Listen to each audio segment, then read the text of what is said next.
Blessings and infinite love, y'all. I'm posted up here at the park here in Fort Lauderdale and Fort Lauderdale. And we're here to speak on the experience of sacred plant medicine, that two of these sacred plant medicines, one that is the mother, the grandmother, that has the feminine essence, and then the second one, more of the masculine grandfather presence. Now the first one, Aya. So the first time that I experienced Aya was in 2019. 2019, I went out to the Brazilian Amazon and was there with a woman that I know and a few other people that she brought along with her for the group. And this was in October of 2019. And we went to go connect and be with and learn from the Yawanawa. The Yawanawa is a sacred, the Yawanawa is such a beautiful tribe, and they sing beautiful music. They're very known for their music. And it was a powerful experience. And that was not my first and only experience of Aya. I have experienced Aya more than 10 times throughout, not just that time that I was there, but also throughout the other years that I've gone to the jungle and experienced ayahuasca. The other time with the Yawanawa here in the States when they came to visit in the States, and then the other time with the Sapara. And how I can describe ayahuasca is an experience where you are outer body. There's no concept of self. It's you and isness. And how I communicate this, it's communicating it to the best of my abilities, but it's the shedding or the relinquishing of the identities, of the thoughts, of the beliefs, of the patterns, like all these things that make up and comprise who we are in the form. It moves that to the side and creates the space for an experience for you to deepen into source and that expansiveness of visions, of emotions, of colors, of light, of movement. And for me, there was visions of me holding myself, of my older self holding and nurturing my younger self. And I was even breastfeeding myself as a child, as a baby. I was breastfeeding myself, and what that, like, for a while, all the different experiences with Aya, it required and took me some time to actually understand it, to actually digest it. There were moments where I didn't speak to the people that I was around. I didn't know how to communicate with people and with humans again. It was like, all right, to integrate back into this space, into my body, how do I even be? And I allowed myself to do that. I allowed myself to not feel required or obligated to have conversations with people. I allowed myself to be in that process. The first time that I consumed Aya, this was actually the second time, or possibly the first. And during this time, I was there for 2 weeks in the Brazilian Amazon with the Yawanawa, and we did Aya every other day, and then Kambo and Hape in between those days. And I got initiated to serve Hape there with the shaman. And that's a whole nother conversation. That's a whole nother video that we can get into. But to speak specifically to Aya, the first time that I consumed Aya, I drank one sip, and then I felt this deepened connection with Mama Aya. She has been calling me for some time, and I connected with this woman in 2018. Was it 2018 or 2019? I believe it was the beginning of 2019. connected with my beautiful friend Franzi. Absolutely manifested this connection because for a couple months prior, I've been seeing Aya in my dreams, and I've been feeling called to the Amazon, and it was being reflected in my dreams, and I was listening to that, and I said, all right, I'm going to be connected with someone who is going to guide me to Mama Aya and to Mother Earth in the Amazon. And then a couple months later, I get connected with her at a retreat. And when I went there, I felt this deepened call, just as I felt in the dreams. I felt this pull to consume more. So when I took the one sip of the Aya, I felt that call, and I consumed another cup. And for those that have experienced Aya before, normally you just take one cup, depending on if you're in the States or if you're, you know, in the city or if you're in the jungle. Aya is experienced differently depending on the environment in which you're at. So when you're consuming it and connecting with Mama Aya in the jungle, in the forest where she is most electrified, where they harvest and where they create the brew, it's in its most potent state. It hasn't been harvested and then taken into the States and used here, or you know, it's still a sacred experience for sure. Still a sacred and powerful experience. It's just, there's something about being in the forest that just really deepens and activates a powerful experience. So I took as much as the shaman did on my first experience of Aya because of that deepened call. And it's different for anyone and everyone.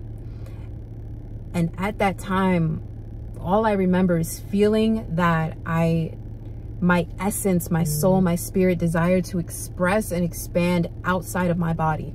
It felt painful to be in my body. It felt painful to be a human and to experience and feel and witness and know myself to be universe, isness, energy, whatever label you want to call it, but it was outside of form. And it was painful. I was curled up. I was rolling around in the dirt. There was bugs crawling on me, dirt all over me. I didn't even care.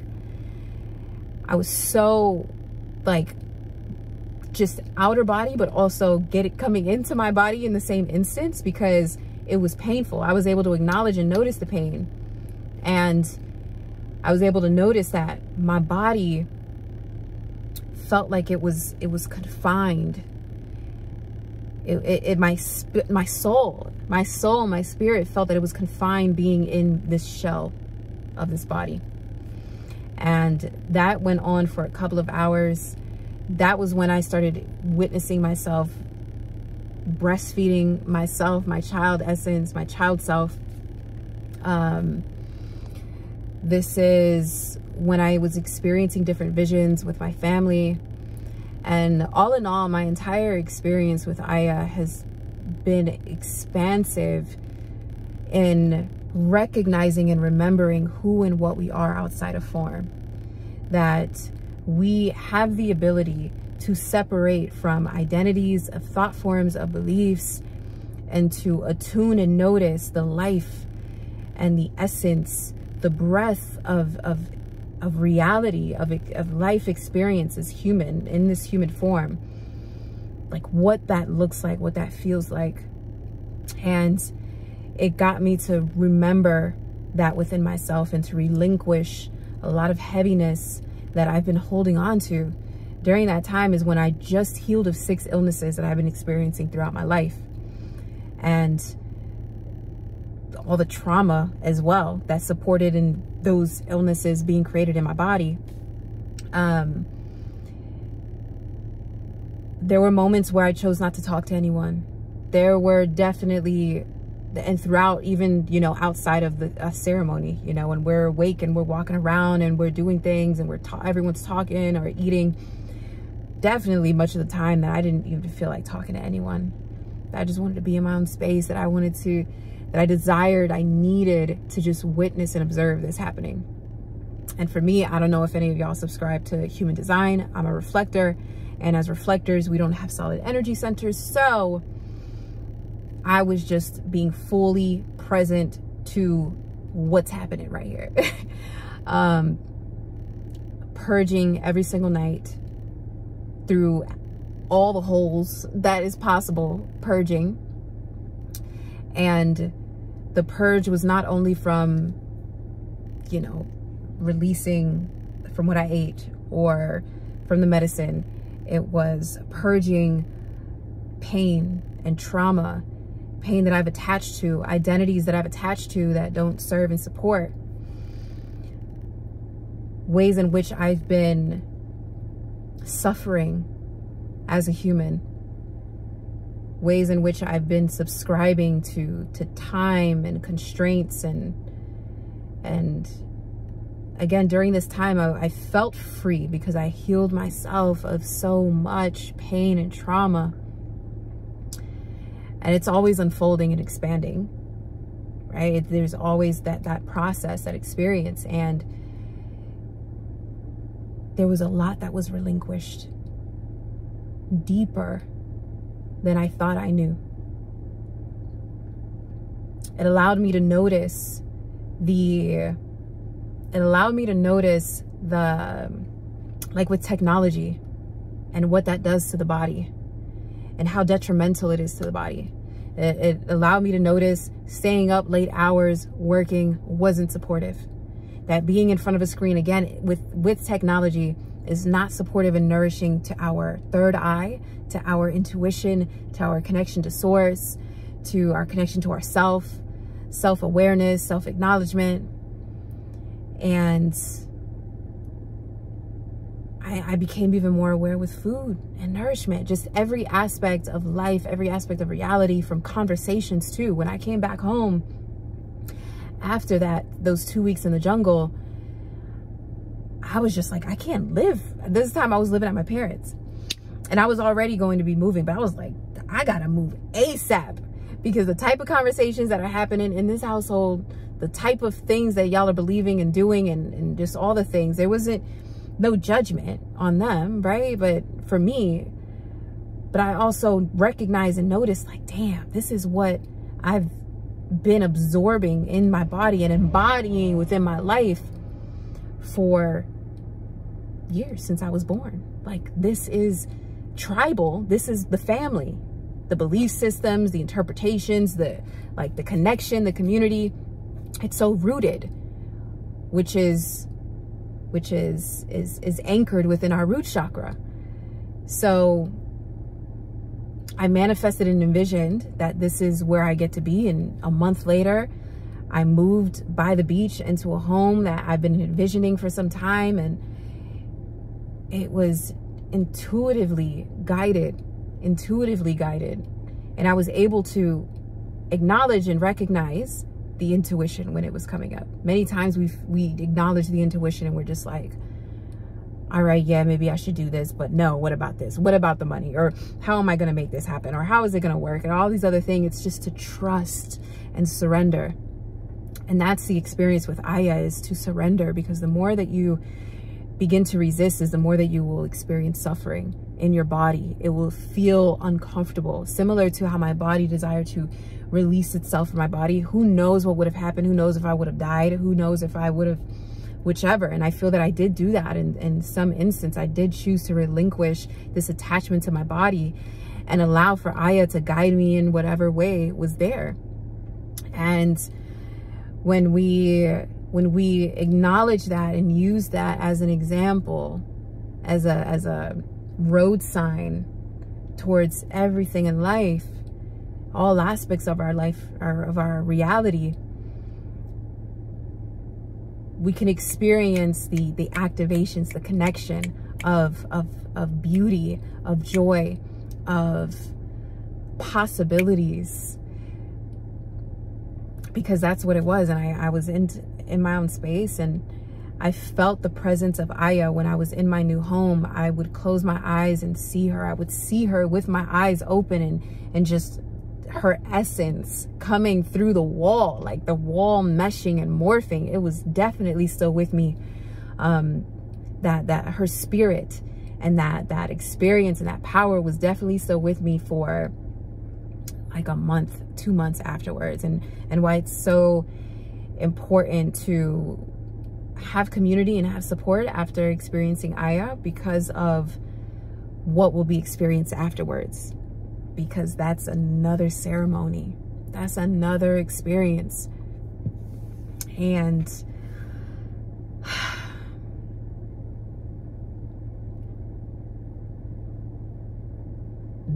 just absolutely powerful, absolutely powerful. And every experience that I've had with her has been that. And in moments, there may not be the complete, like, explosive experience, outer body, all these visions and just different journeys. It's not always going to be like that.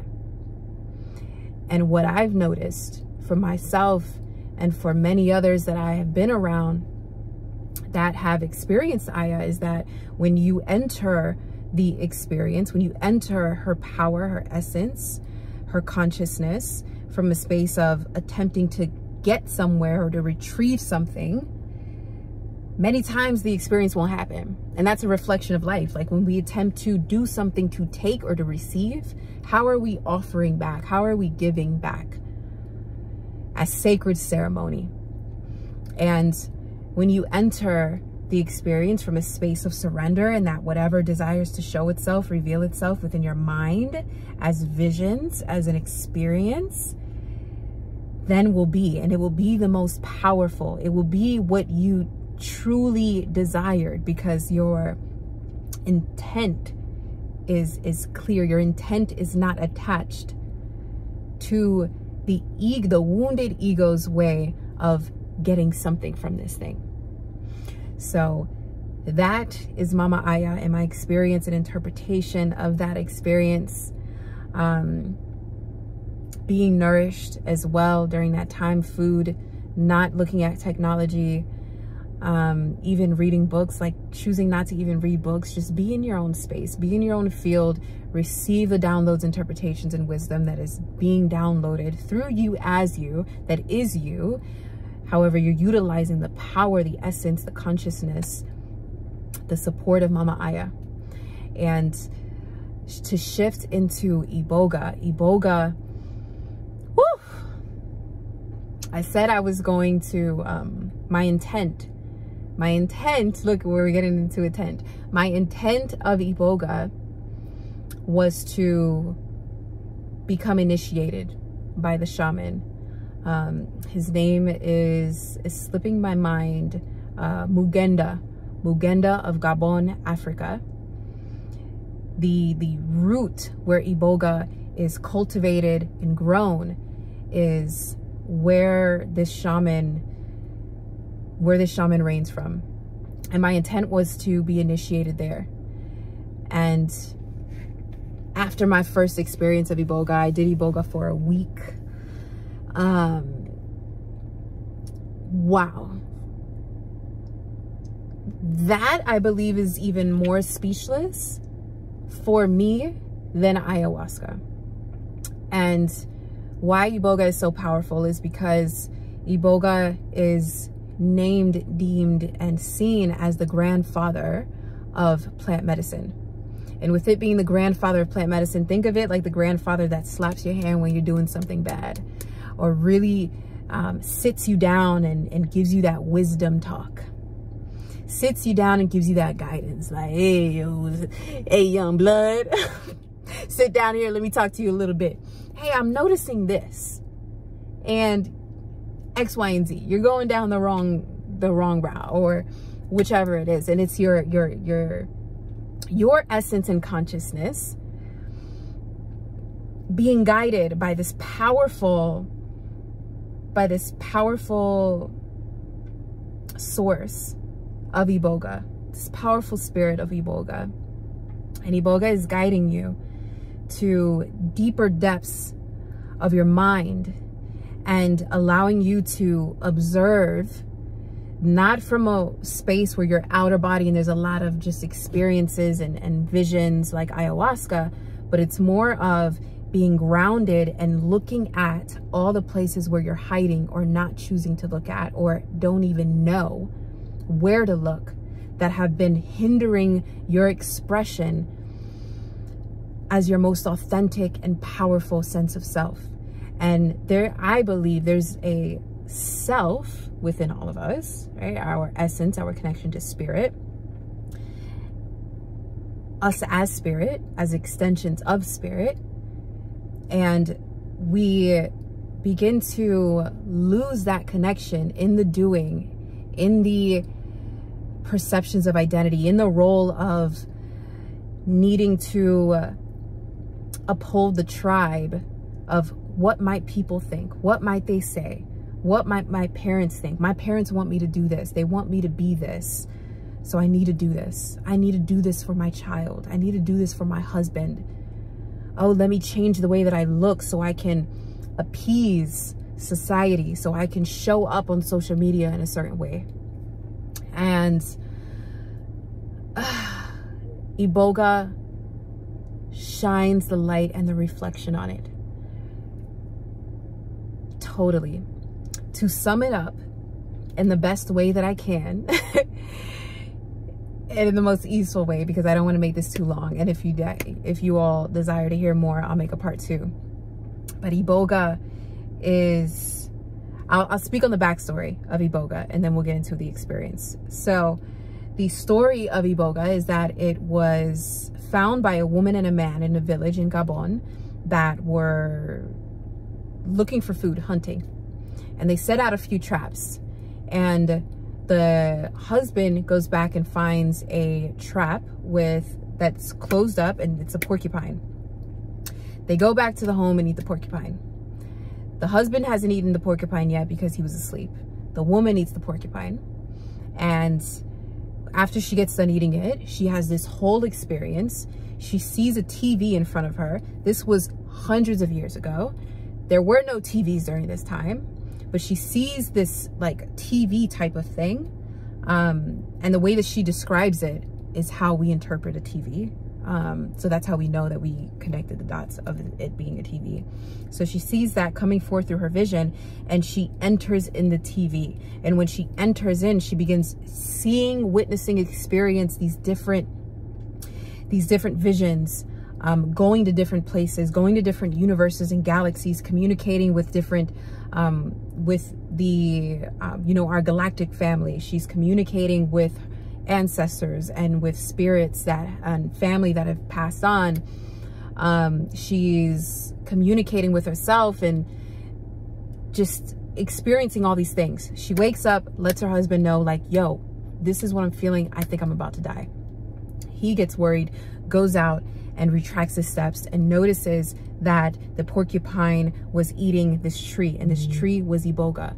So the porcupine ate this tree, was filled with the compounds, was filled with the spirit of Iboga, and then the woman and man ate it.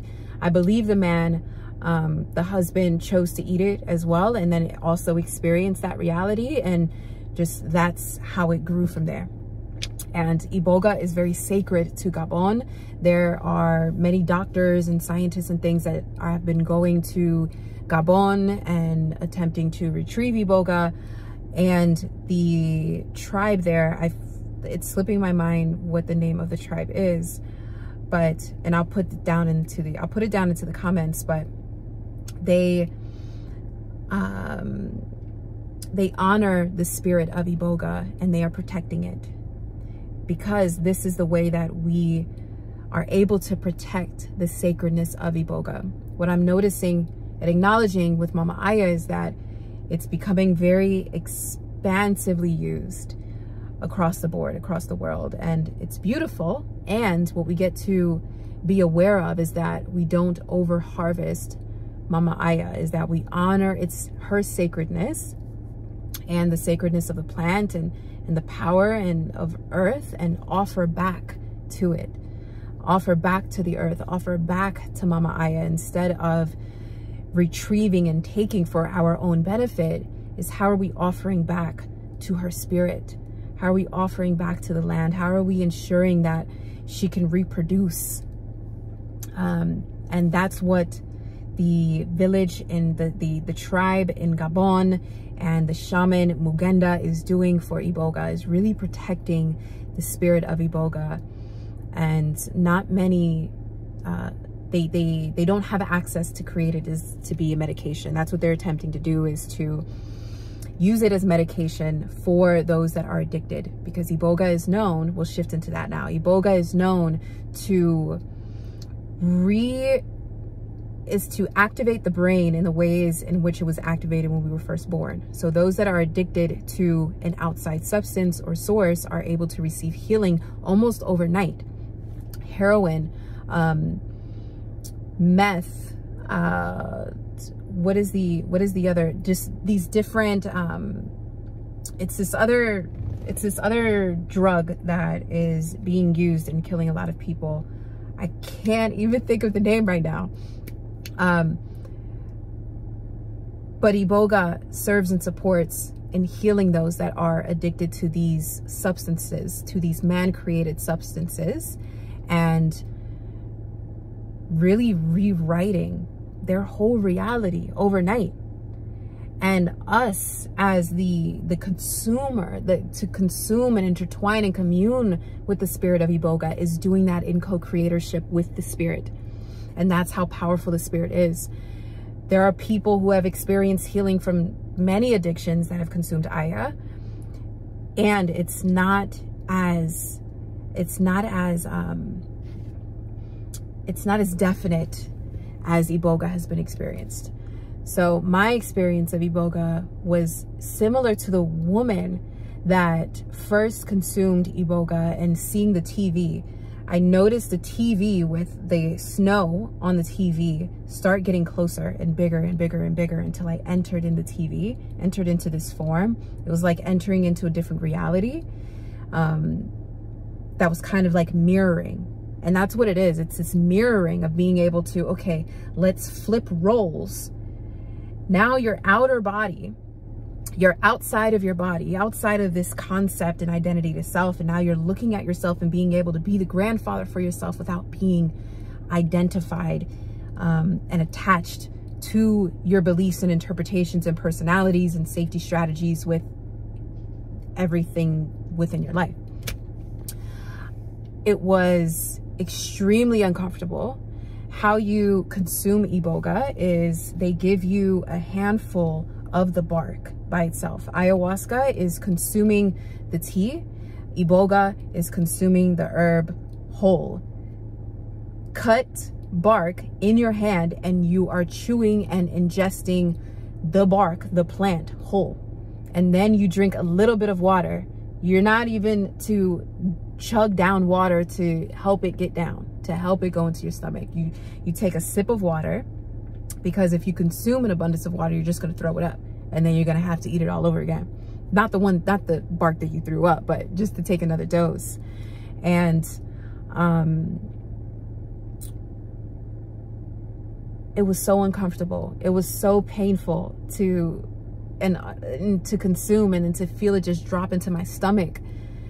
And I needed to drink so much more water, but I couldn't. And it took about an hour, no, it took about 45 minutes to really experience the movement happening, versus it can happen for me. It happened within like 30 seconds because of how much I took. And just being in the jungle as well. Again, there's a totally different experience with being in the jungle. When I wasn't in the rainforest, when I wasn't in the Amazon, and I did Aya in California with the Yawanawa when they came to visit, it took about 40 minutes in order for the spirit of Aya and myself to commune and to be fully engulfed in that. But with Iboga, it took a little bit of time. And once that happened, so intense throughout the entire experience, was purging. And even when purging, it was as if my body didn't desire to fully purge, because it was the spirit of Iboga was being with my body and communing, and it knew what it needed to do. So it was like, all right, we're not going to let out by throwing up. We're going to let out in other ways. And then when I did purge and throw up the Iboga, it was mostly digested. What I had left in my stomach was already gone. And I just laid there. How they do it is that they lay you down. So we're laying down on our back and we have a blindfold over our eyes. What Iboga can tend to do is that your eyes want to open because you're awake. With ayahuasca, you're like in this dream state. Your eyes are closed, you're dreaming. Versus Iboga, you're awake. You're wide awake throughout the entire experience. You are aware of every single thing that's happening. You're aware of where you're going, of you going to different realities and dimensions and galaxies and the galactic family and communicating with them and going back in time. You are aware and you are being physically in your body, and you're also spiritually within your essence, shifting, moving, expanding, going into different places, into different spaces. And I'm going to create a different video to deepen into that, because that is so powerful. And I just connected the two dots of experiencing two different realities and forms, and we always are. And that's why our dream state is so powerful in us to acknowledge and to utilize throughout our day, is that within our dream state, we're always communicating with ourselves. And signs and impulses, or not impulses, but guidance is revealed in our dream state. And that's how it was in the experience of Iboga. And Iboga lasts 36 hours. Iboga lasts 36 hours versus ayahuasca that lasts 8 hours. So with Iboga, you are in that experience, not the depths of it. You're possibly, for me, I was in the depths of Iboga for 10 hours. And then the remaining time, when you attempt to open your eyes, reality, life is glitching like a television. Life is glitching. There's like a glitch of life, of reality, like shifting. And there's different lights and things shifting from back and forth, and you see the light forms moving and moving past, and it's really profound. It's really powerful and really uncomfortable, because when you open your eyes are like, whoa, no, and they just close again. And the remaining hours up to that 36, you're still purging, you're still experiencing release. And what the shaman guided me to do, and everyone there, and what's recommended with Iboga, is that you don't read anything, that you only write. You don't read, you're not on technology. They don't even give you your phone. They take your phone, so you don't get tempted to research things or write things down or to look at technology. Again, when you're experiencing Iboga, there's the glitches. So when you're let me see if I have some water.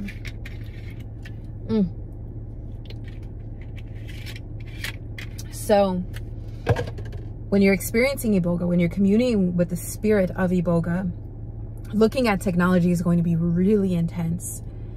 And the purpose and intention is to receive and experience where Iboga chooses to guide you when deep into the experience for the 10 hours, and then to continue receiving the downloads and the insights and the wisdom and the prayers and the connection to spirit, God, source, Allah, Jesus, whatever is there for you during the remaining time. Those are the spaces where we're able to receive even deeper. And remember, I mentioned that Iboga does this, it activates all the cells within our body and all the cells within our brain. It's able to activate every part of our brain in the way that it was when we were born. So many people attempt to learn a new language with Iboga. They attempt to learn a new skill when using Iboga. And there's those that have, you know, done microdose of Iboga before and consume it on a daily basis, similar to microdosing mushrooms. And it's a very just powerful, indescribable experience and power. And I'm thinking of what else that I desire to speak to before just shifting this off. And if you desire to dive in deeper, I can definitely upload a part 2. But Iboga is, wow. After the experience, I said, I'm unsure if I feel called to be initiated in this moment. Who knows in the next couple of years? Who knows in the next couple of months? Maybe tomorrow I'm like, Iboga was in my dreams and I feel guided to be initiated and to dive deeper into the medicine. In this moment, that was one of the most profound experiences of my life. The most painful, physically and emotionally painful. I was able to be with the deepest depths of pain that I've held on to from my great-great-great-great-great-great-great-great-grandparents and on down. I connected with my ancestors and those within my lineage that have experienced life and the pain that has been seeped and trickled through our lineage, and what's being withheld within my body, and the possibilities that are present for me to transcend and to be with them and to move them and be with them differently. And pain that I've experienced as a child, pain that my parents have experienced, so many different spaces and places that I've gone. And when I was within that time frame of the 10 hours and then up to the 36 was even more intense than the 10 hours of being in the medicine. It was even more intense. And then afterwards, I was able to eat heavier meals. You know, during that time with Iboga, you don't eat heavy meals. Similar to Ayahuasca, it's not recommended that you eat heavy meals because of the purging. And with Iboga, I noticed that I ate a lot less. It was required or requested to eat a lot less because of how intense it is. And after the ceremony, after the experience, is when I was able to eat more filling food. So I was eating it up. I was eating it up. So much food.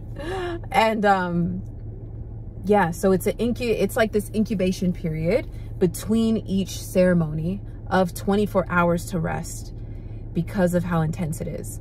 So for 2 days, I'm in ceremony. Pretty much 2 days. 2 days in ceremony. I couldn't walk. That's another thing. With ayahuasca, you're able to walk depending on how deep you go, you know. You're able to walk, you're able to move around, you're able to talk. With Iboga, you need to be carried to the bathroom. You need to be put into bed. You need to be covered with a blanket. Like, you are fully present to your body, but it's as if you're unable to move your body. So it's really this forward looking of, you can't hide. Within ayahuasca, you could possibly hide within the experience because you don't really recall or know how to interpret a lot of the experiences with Aya. Sometimes it's just a bunch of visions and you're like, what is this? What the fuck am I supposed to do with this? And then with Iboga, it's like, it's right there in your face. You can't hide. You know what you're looking at. You know who you're speaking with, communicating with. There was my uncle who recently passed a couple months prior, who I communicated with. So both plant spirits, powerful, powerful, powerful, powerful. And both of them I will commune with again, for sure. And I want to bring this to a close with acknowledging the sacredness and the honor that we get to offer to these plants, and to not only enter it in desire to receive something, but to offer the spirit something as well. To offer the spirit of the plant something as well. To show appreciation, to show gratitude, to acknowledge the gratitude and appreciation, and to be aware of not taking advantage of these plant spirits and the experience that comes with it. And that when you do commune or feel called, I'll say feel called, when the spirit of Iboga, the spirit of IF calls to you, is to be intentional with the internal expansion and healing and revelations that are as sacred and authentic as your soul, and to nourish your body. To nourish your body. So I'll bring this to a close. If there's any other information, that was a lot. If there's any information, if there's any other things that you would love my clarity or my guidance on, let me know and I'll do a part 2. Blessed love, family, and speak with you soon.